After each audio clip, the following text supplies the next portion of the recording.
Bienaventurado el varón que no anduvo en consejo de malos, ni estuvo en camino de pecadores, ni en silla de escarnecedores se ha sentado, sino que en la ley del Señor está su delicia, y en su ley medita de día y de noche.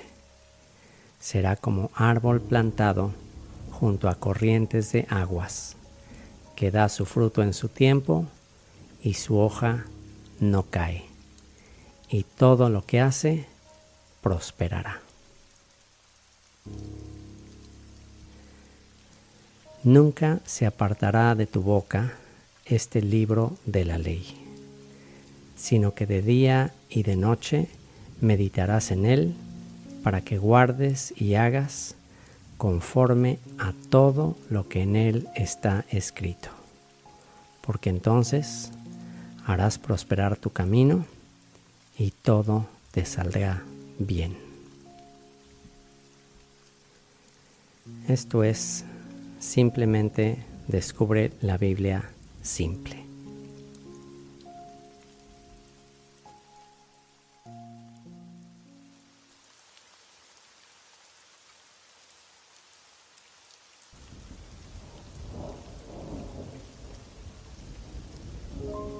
Génesis capítulo 14. En esos días estalló la guerra en la región. Amrafel, rey de Babilonia, Arioc, rey de Elasar, Kedorlaomer, rey de Elam, y Tidal, rey de Goim, lucharon contra Bera, rey de Sodoma, Birsa, rey de Gomorra, Sinab, rey de Atma, Semeber, rey de Seboim, y el rey de Bela, también llamada Zoar. Este segundo grupo de reyes unieron sus ejércitos en el valle de Sidim, que es el valle del Mar Muerto. Durante 12 años habían estado sometidos al rey Kedorlaomer, pero en el año 13 se rebelaron contra él.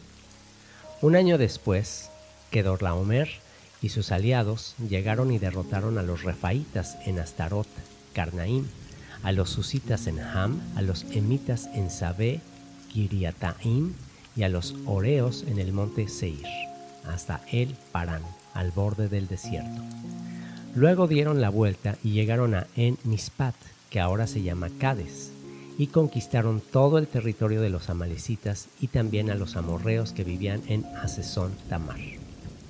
Entonces los reyes rebeldes de Sodoma, Gomorra, Atma, Seboim y Bela, también llamada Zoar, se prepararon para la batalla en el valle del Mar Muerto.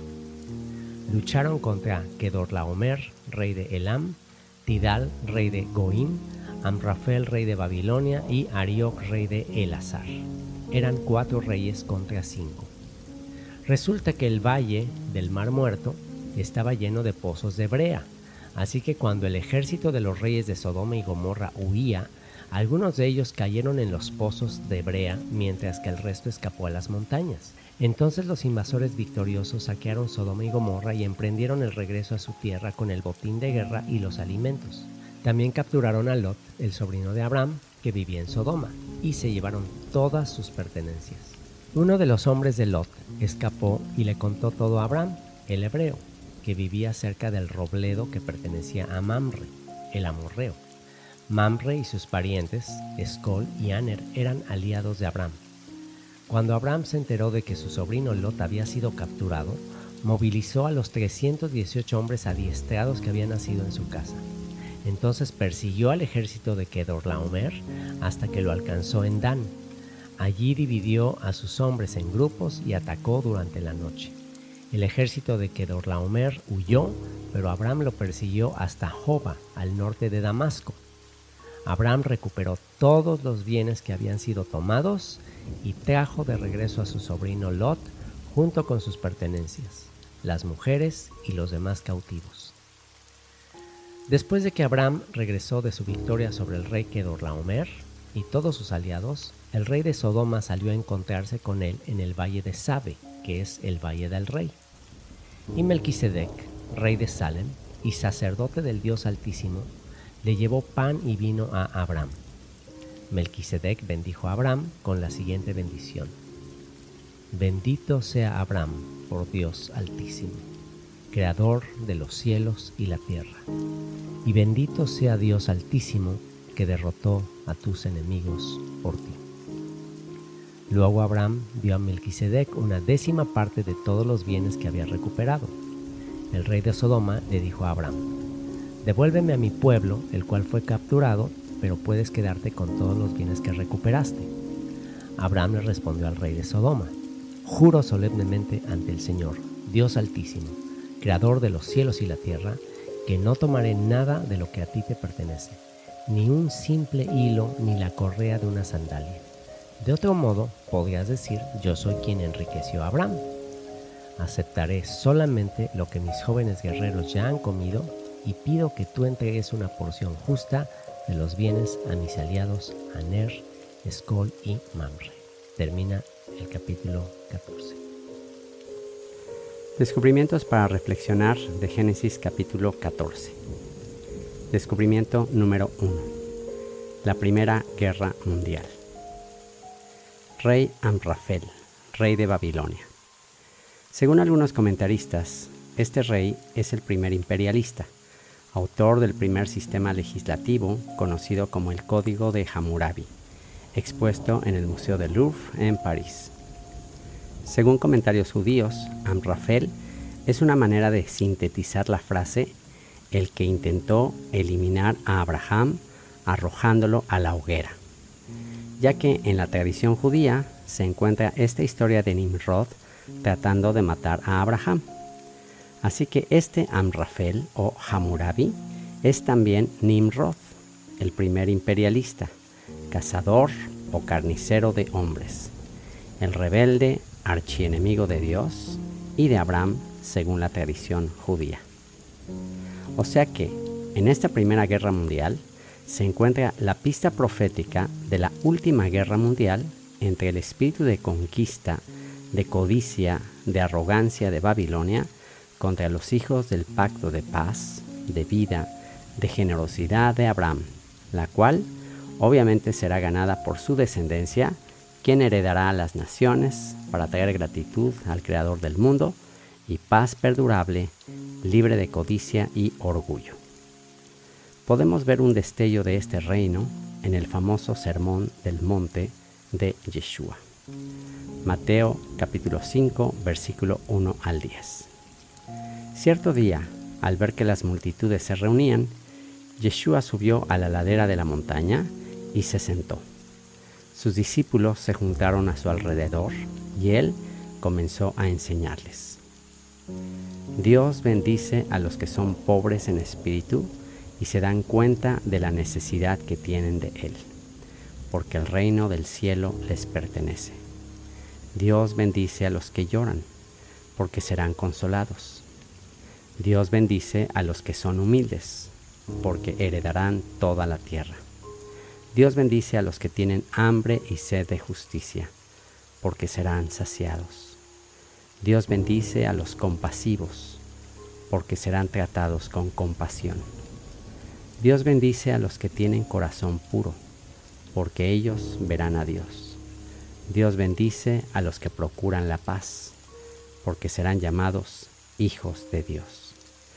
Dios bendice a los que son perseguidos por hacer lo correcto, porque el reino del cielo les pertenece. Se cierra la cita. Descubrimiento número 2. La causa de las guerras.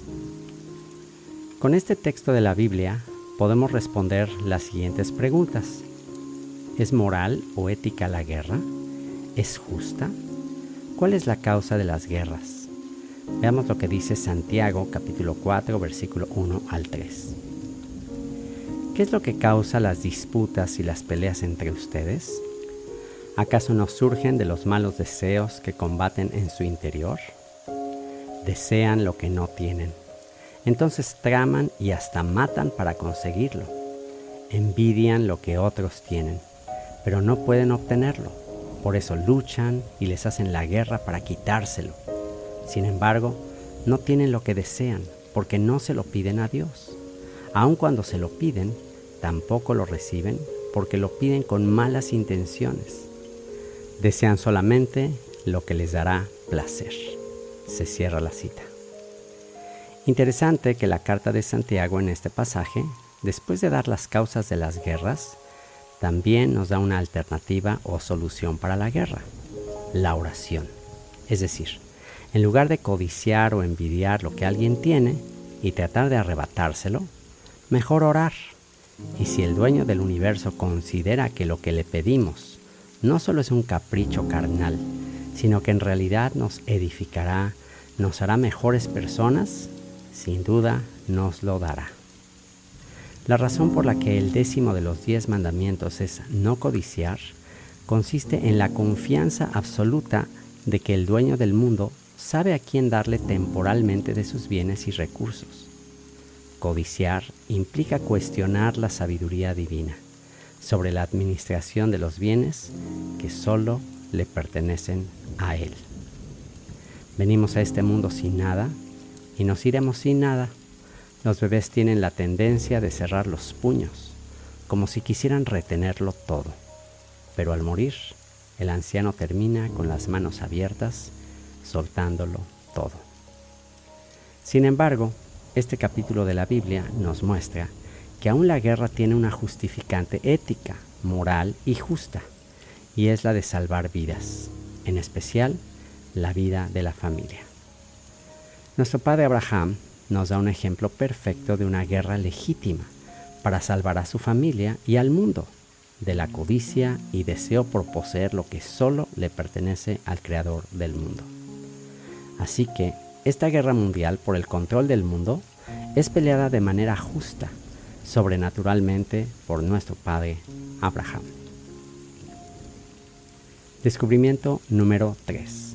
La primera y la última guerra mundial. Leamos lo que dice el apóstol Pablo en la carta a los Efesios, capítulo 6, versículo 12, acerca de las guerras. Pues no luchamos contra enemigos de carne y hueso, sino contra gobernadores malignos y autoridades del mundo invisible, contra fuerzas poderosas de este mundo tenebroso y contra espíritus malignos de los lugares celestiales. Se cierra la cita. Veamos el desarrollo de esta guerra a lo largo de los siglos. Vamos al primer round. Génesis capítulo 1, versículo 2 y 3. La tierra no tenía forma y estaba vacía, y la oscuridad cubría las aguas profundas, y el Espíritu de Dios se movía en el aire sobre la superficie de las aguas. Entonces Dios dijo: que haya luz, y hubo luz. En el primer versículo de la Biblia, Dios creó los cielos y la tierra, y después algo sucedió que desordenó y llenó de vacío la tierra. Ese fue el primer round. Vamos al segundo round. Génesis capítulo 3, versículo 1. La serpiente era el más astuto de todos los animales salvajes que el Señor Dios había hecho. Cierto día le preguntó a la mujer: ¿de veras Dios les dijo que no deben comer del fruto de ninguno de los árboles del huerto? Este fue el segundo round. La serpiente cuestionando la autoridad y la palabra de Dios. Tercer round. Génesis capítulo 6, versículo 1 al 6. Luego los seres humanos comenzaron a multiplicarse sobre la tierra y les nacieron hijas. Los hijos de Dios vieron a las hermosas mujeres y tomaron como esposas a todas las que quisieron. Entonces el Señor dijo: mi espíritu no tolerará a los humanos durante mucho tiempo, porque solo son carne mortal. En el futuro, la duración de la vida no pasará de 120 años. En esos días y durante algún tiempo después, vivían en la tierra gigantes nefilitas, pues siempre que los hijos de Dios tenían relaciones sexuales con las mujeres, ellas daban a luz hijos que luego se convirtieron en los héroes y en los famosos guerreros de la antigüedad. El Señor vio la magnitud de la maldad humana en la tierra y que todo lo que la gente pensaba o imaginaba era siempre y totalmente malo. Entonces el Señor lamentó haber creado al ser humano y haberlo puesto sobre la tierra. Se le partió el corazón. Cuarto round. Génesis capítulo 11, versículo 4. Entonces dijeron: vamos, construyamos una gran ciudad para nosotros con una torre que llegue hasta el cielo. Eso nos hará famosos y evitará que nos dispersemos por todo el mundo. la Torre de Babel. Quinto round, este capítulo de Génesis 14 que acabamos de leer. Sexto round, Éxodo 14, 21 al 31. Luego Moisés extendió la mano sobre el mar y el Señor abrió un camino a través de las aguas mediante un fuerte viento oriental. El viento sopló durante toda la noche y transformó el lecho del mar en tierra seca. Entonces el pueblo de Israel cruzó por en medio del mar, caminando sobre tierra seca, con muros de agua a cada lado. Entonces los egipcios, con todos los carros de guerra y sus conductores, y con los caballos del faraón, persiguieron a los israelitas hasta el medio del mar. Pero poco antes del amanecer, el Señor miró al ejército egipcio desde la columna de fuego y de nube y causó gran confusión en sus fuerzas de combate. Torció las ruedas de los carros para que les resultara difícil manejarlos. «Salgamos de aquí, alejémonos de los israelitas», gritaban los egipcios. «El Señor está luchando por ellos en contra de Egipto».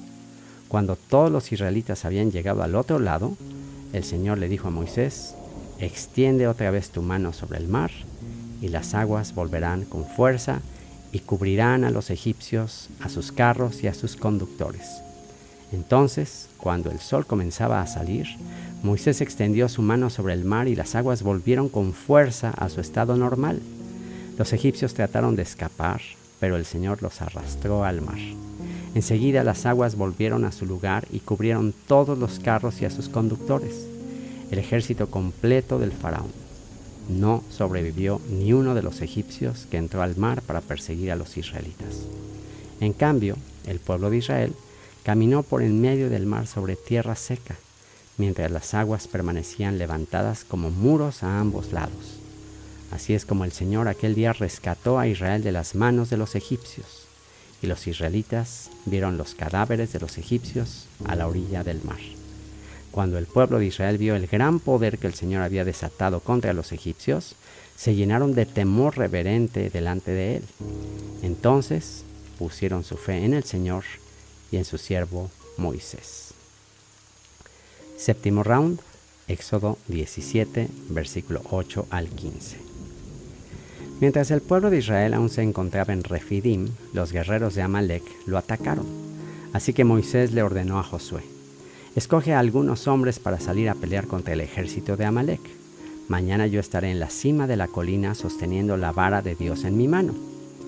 Josué hizo lo que Moisés le ordenó y peleó contra el ejército de Amalek. Entre tanto, Moisés, Aarón y Hur subieron a la cima de una colina cercana.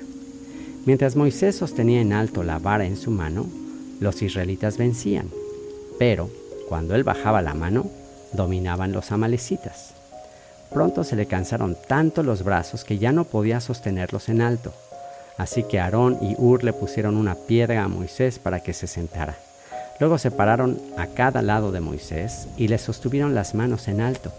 Así sus manos se mantuvieron firmes hasta la puesta del sol. Como resultado, Josué aplastó al ejército de Amalek en la batalla.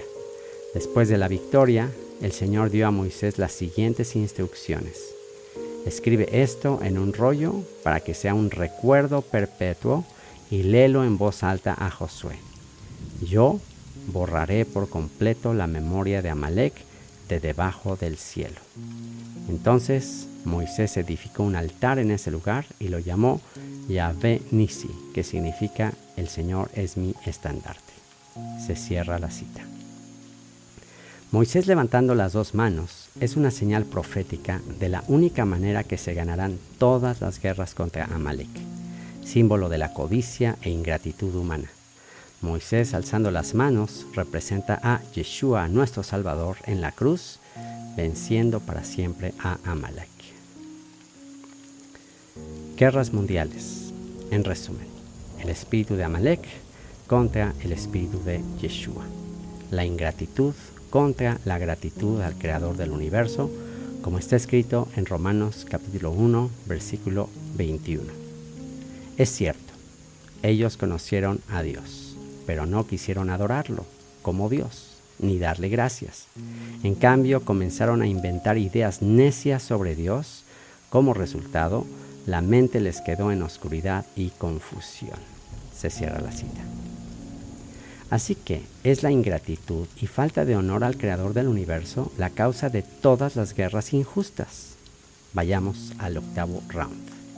Josué capítulo 6, versículo 20. Cuando el pueblo oyó el sonido de los cuernos de carnero, gritó con todas sus fuerzas. De repente los muros de Jericó se derrumbaron y los israelitas fueron directo al ataque de la ciudad y la tomaron. Se cierra la cita. Noveno round. Primero de Samuel, capítulo 17, versículo 10. Hoy desafío a los ejércitos de Israel. Envíenme a un hombre que me enfrente. Este fue el desafío de Goliat, el gigante, al pueblo de Israel, el cual sabemos cómo el dulce pastor de Israel, el rey David, humilló.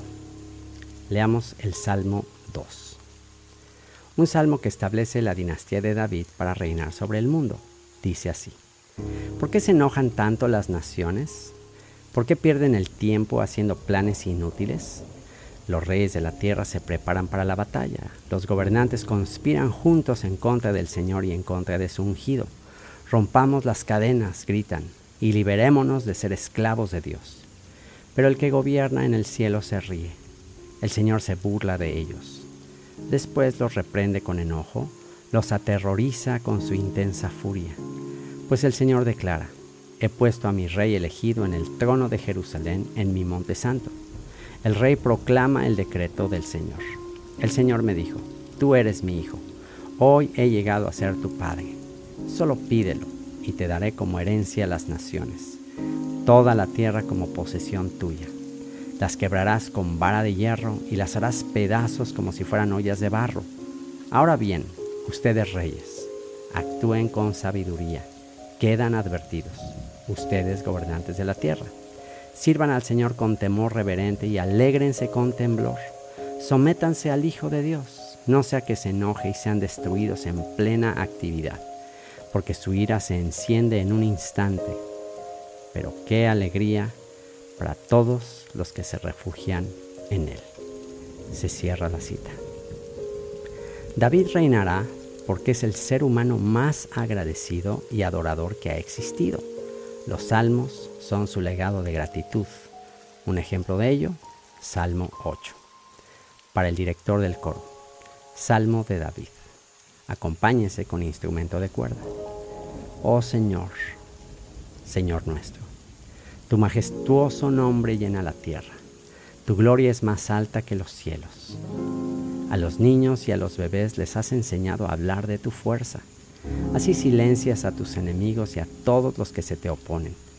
Cuando miro el cielo de noche y veo la obra de tus dedos, la luna y las estrellas que pusiste en su lugar, me pregunto: ¿qué son los simples mortales para que pienses en ellos? ¿Los seres humanos para que de ellos te ocupes? Sin embargo, los hiciste un poco menor que Dios y los coronaste de gloria y honor. Los pusiste a cargo de todo lo que creaste y sometiste todas las cosas bajo su autoridad, los rebaños y las manadas y todos los animales salvajes, las aves del cielo, los peces del mar y todo lo que nada por las corrientes oceánicas. Oh Señor, Señor nuestro, tu majestuoso nombre llena la tierra. Se cierra la cita. 10º round, Juan capítulo 19, versículo 28 al 30. Yeshua sabía que su misión ya había terminado y para cumplir las escrituras dijo: tengo sed. Había allí una vasija de vino agrio, así que mojaron una esponja en el vino, la pusieron en una rama de hisopo y la acercaron a los labios de Yeshua. Después de probar el vino, Yeshua dijo: todo ha terminado.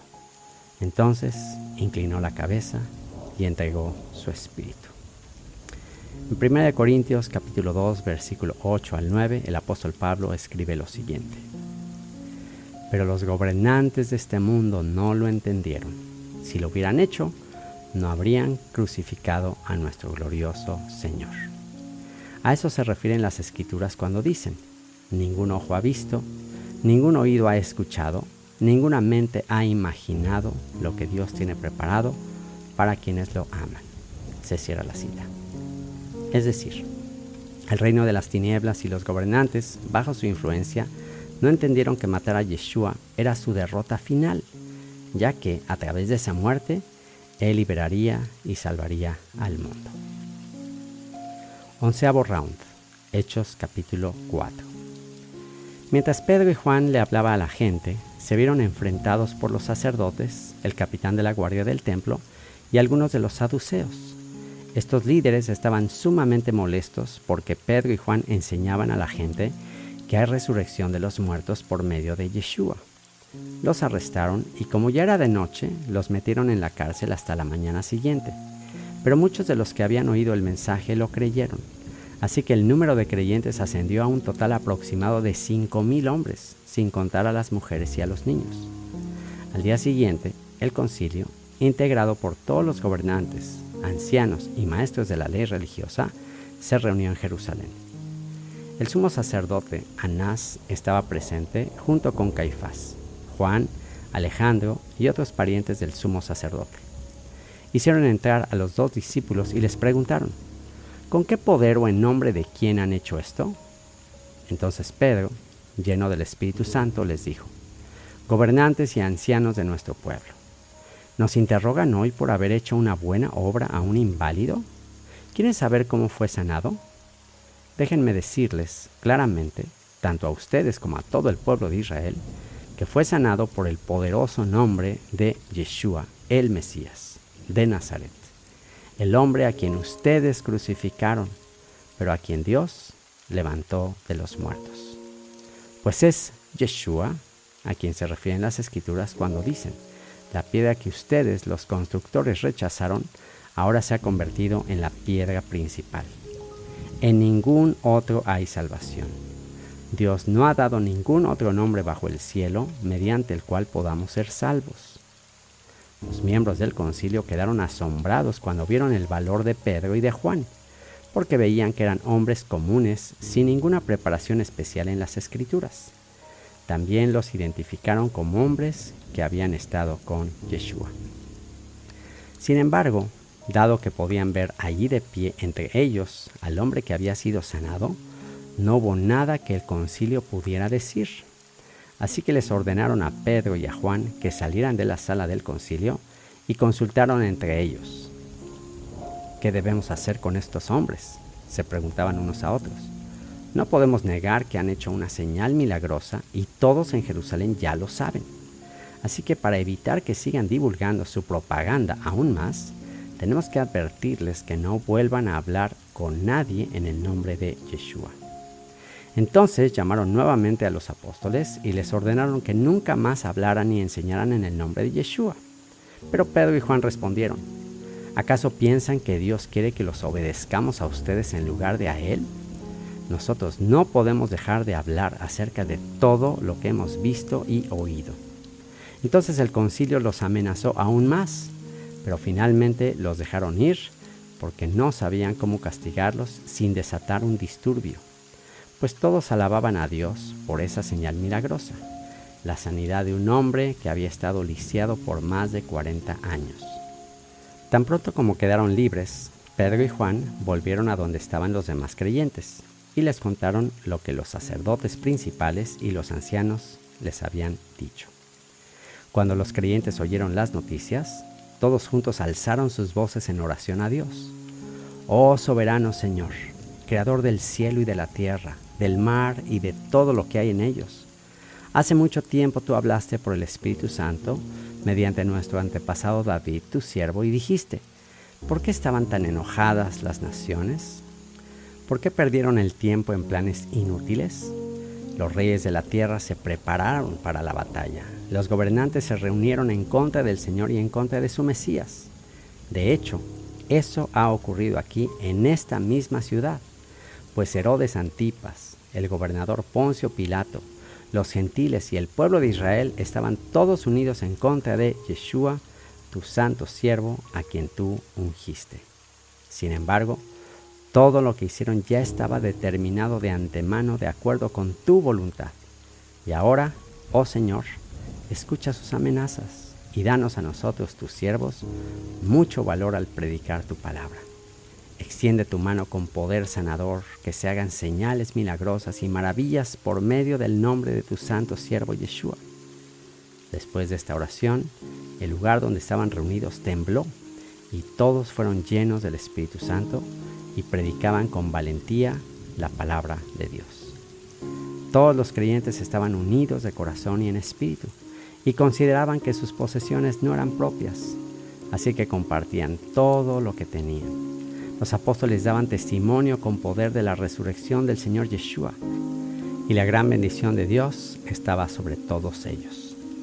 No había necesitados entre ellos, porque los que tenían terrenos o casas los vendían y llevaban el dinero a los apóstoles, para que ellos lo dieran a los que pasaban necesidad. Por ejemplo, había un tal José, a quien nuestros apóstoles le pusieron el sobrenombre de Bernabé, que quiere decir hijo de ánimo. Él pertenecía a la tribu de Leví y era oriundo de la isla de Chipre. Vendió un campo que tenía y llevó el dinero a los apóstoles. Se cierra la cita. Esta es la manera de ganar las guerras mundiales, con la actitud y prácticas de la iglesia primitiva, con amor, compartiéndolo todo y dejar la venganza y la guerra al Señor de los ejércitos. Segundo libro de Crónicas, capítulo 20, versículo 15. Dijo: escuchen, habitantes de Judá y de Jerusalén. Escuche, rey Josafat. Esto dice el Señor: no tengan miedo, no se desalienten por este poderoso ejército, porque la batalla no es de ustedes, sino de Dios. Se cierra la cita. Romanos capítulo 12, versículo 19. Queridos amigos, nunca tomen venganza. Dejen que se encargue la justa ira de Dios. Pues dicen las Escrituras: yo tomaré venganza. Yo les pagaré lo que se merecen, dice el Señor. Se cierra la cita. 12º round, Roma contra Israel. Destrucción del templo de Jerusalén, persecución de seguidores de Yeshua desde el primer siglo hasta nuestros tiempos. Primera Guerra Mundial, Segunda Guerra Mundial, Holocausto, apostasía de los últimos tiempos, pero ya viene el knockout. Veamos el knockout. Salmo 110. Salmo de David. El Señor le dijo a mi Señor: siéntate en el lugar de honor a mi derecha, hasta que humille a tus enemigos y los ponga por debajo de tus pies. El Señor extenderá tu poderoso reino desde Jerusalén y gobernarás a tus enemigos. Cuando vayas a la guerra, tu pueblo te servirá por voluntad propia. Estás envuelto en vestiduras santas, y tu fuerza se renovará cada día como el rocío de la mañana. El Señor ha hecho un juramento y no romperá su promesa. Tú eres sacerdote para siempre, según el orden de Melquisedec. El Señor está a tu derecha para protegerte. Derribará a muchos reyes cuando estalle su enojo. Castigará a las naciones y llenará de cadáveres sus territorios. Destrozará cabezas por toda la tierra, pero Él se refrescará en los arroyos junto al camino, saldrá vencedor. Se cierra la cita. Y Apocalipsis 21, versículo 3 al 14. Oí una fuerte voz que salía del trono y decía: miren, el hogar de Dios ahora está entre su pueblo. Él vivirá con ellos y ellos serán su pueblo. Dios mismo estará con ellos. Él les secará toda lágrima de los ojos. Y no habrá más muerte, ni tristeza, ni llanto, ni dolor. Todas esas cosas ya no existirán más. Y el que estaba sentado en el trono dijo: miren, hago nuevas todas las cosas. Entonces me dijo: escribe esto, porque lo que te digo es verdadero y digno de confianza. También dijo: todo ha terminado. Yo soy el Alfa y la Omega, el principio y el fin. A todo el que tenga sed yo le daré a beber gratuitamente de los manantiales del agua de la vida. Los que salgan vencedores heredarán todas esas bendiciones, y yo seré su Dios, y ellos serán mis hijos. Pero los cobardes, los incrédulos, los corruptos, los asesinos, los que cometen inmoralidades sexuales, los que practican la brujería, los que rinden culto a ídolos y todos los mentirosos, tendrán su destino en el lago de fuego que arde con azufre. Esta es la segunda muerte. Entonces uno de los 7 ángeles que tenían las 7 copas con las últimas 7 plagas se me acercó y me dijo: ven conmigo, te mostraré a la novia, la esposa del Cordero. Así que me llevó en el espíritu a una montaña grande y alta, y me mostró la ciudad santa, Jerusalén, que descendía del cielo, desde la presencia de Dios. Resplandecía de la gloria de Dios, y brillaba como una piedra preciosa, como un jaspe tan transparente como el cristal. La muralla de la ciudad era alta y ancha, y tenía 12 puertas vigiladas por 12 ángeles. Los nombres de las 12 tribus de Israel estaban escritos en las puertas. Había 3 puertas a cada lado, al este, al norte, al sur y al oeste. La muralla de la ciudad estaba fundada sobre 12 piedras, las cuales llevaban escritos los nombres de los 12 apóstoles del Cordero. Se cierra la cita. Volvamos al cierre de Génesis 14. Encuentro de Abraham con Melquisedec y con el rey de Sodoma. Según comentarios judíos, Melquisedec, cuyo nombre significa rey de justicia, es Sem, hijo de Noé, encargado de llevar la revelación al mundo antiguo del creador del universo. Su sede está en la ciudad de Salem, antigua Jerusalén, capital del reino de los cielos en la tierra, como dice el Salmo 76, versículo 1 y 2. Dios recibe honra en Judá. Su nombre es grande en Israel. Jerusalén es el lugar donde habita. El monte Sión es su hogar. Se cierra la cita. Según comentarios cristianos, Melquisedec es una teofanía de Cristo, antes de su encarnación, bendiciendo a Abraham y dándole en herencia el mundo. La respuesta de Abraham a través de sus diezmos, que se mencionan aquí por primera vez, es la expresión práctica y genuina de que Dios es el único dueño de todo lo que existe y solo a Él debemos nuestra gratitud. El diezmo representa todos los recursos materiales que recibimos de la mano de Dios, de modo que dar el diezmo implica nuestra gratitud por todo lo que tenemos. Por eso el profeta Malaquías dice que quien no diezma le está robando a Dios. En cuanto al personaje del rey de Sodoma, es interesante que algunos comentarios judíos y cristianos coinciden con ver en este una analogía de Satanás, interesado en las almas de la gente. Incluso le ofrece a Abraham las riquezas a cambio de la gente. Por supuesto que Abraham rechaza la oferta de este rey de Sodoma, ya que Abraham había conocido previamente a Melquisedec, sacerdote del Dios Altísimo, como el único digno de recibir toda la honra y toda la riqueza. Nota para reflexionar. Lot pierde todo lo que había codiciado en esta guerra. Moraleja, 1 de Juan, capítulo 2, versículo 15 al 16. No amen a este mundo ni las cosas que les ofrece, porque cuando aman al mundo, no tienen el amor del Padre en ustedes, pues el mundo solo ofrece un intenso deseo por el placer físico, un deseo insaciable por todo lo que vemos y el orgullo de nuestros ojos y posesiones. Nada de eso proviene del Padre, sino que viene del mundo. Se cierra la cita.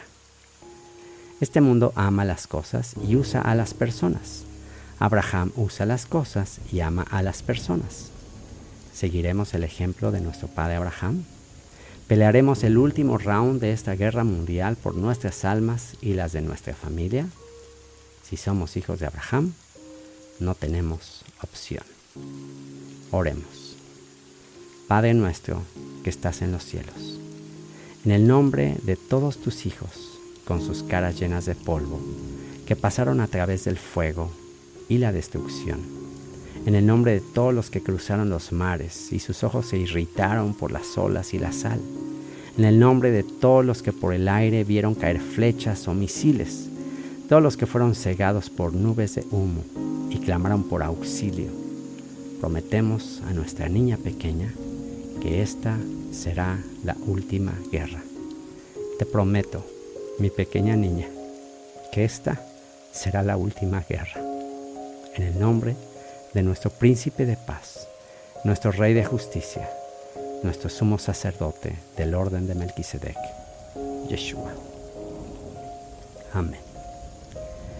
Esta oración fue inspirada en la canción tradicional israelí Amilhamá a Aharoná, o La Última Guerra, del autor Yehoram Gaon, que les pongo a continuación.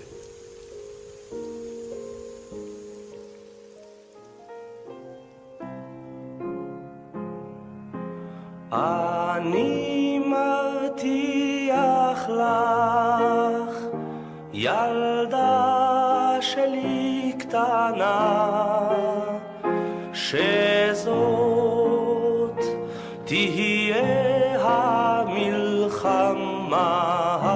האחרונה. אני מבטיח לך, ילדה שלי קטנה, שזאת תהיה המלחמה האחרונה. בשם כל הטנקיסטים ופניהם המאובקות, אשר עברו את כל האש והשחיקות, בשם הימאים אשר פשטו על הנמלים, ועיניהם כבדות ממלח וגלים, אני מבטיח לך, ילדה שלי קטנה, שזאת תהיה המלחמה האחרונה. אני מבטיח לך, ילדה שלי קטנה, שזאת תהיה המלחמה האחרונה. בשם הטייסים אשר פרצו אל קרב זועם, ונצרפו באש טילים ואש נ"מ, בשם הצנחנים שבין עופרת ועשן, ראו אותך כמו מלאך מעל ראשם. אני מבטיח לך, ילדה שלי קטנה, שזאת תהיה המלחמה האחרונה. אני מבטיח לך, ילדה שלי קטנה, שזאת תהיה המלחמה האחרונה. בשם התותחנים אשר ברסק הפגזים, היו עמוד האש לאורך החזית, בשם חובשים רופאים שבנפשם ומאודם החזירו רוח וחיים השיבו דם.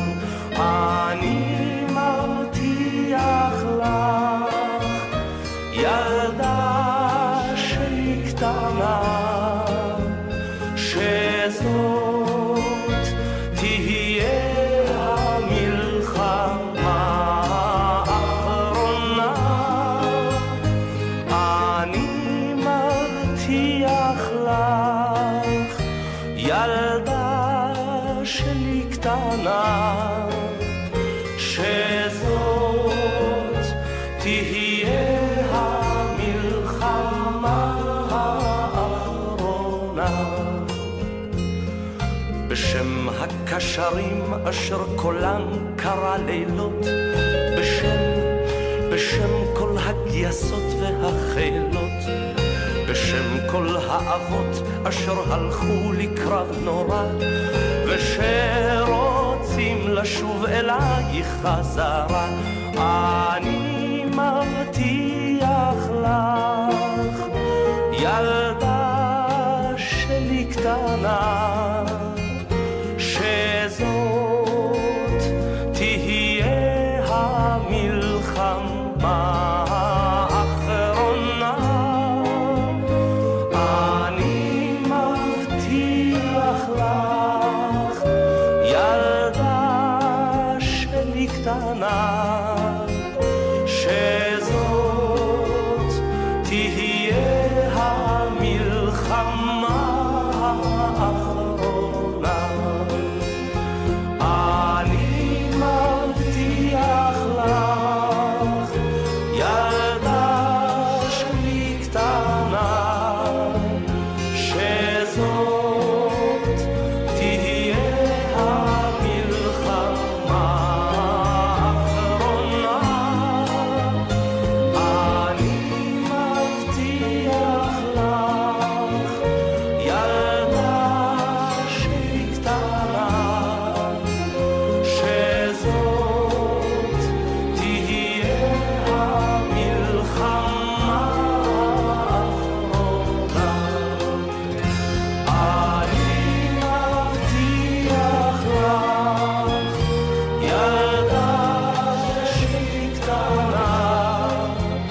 Esto es simplemente Descubre la Biblia Simple.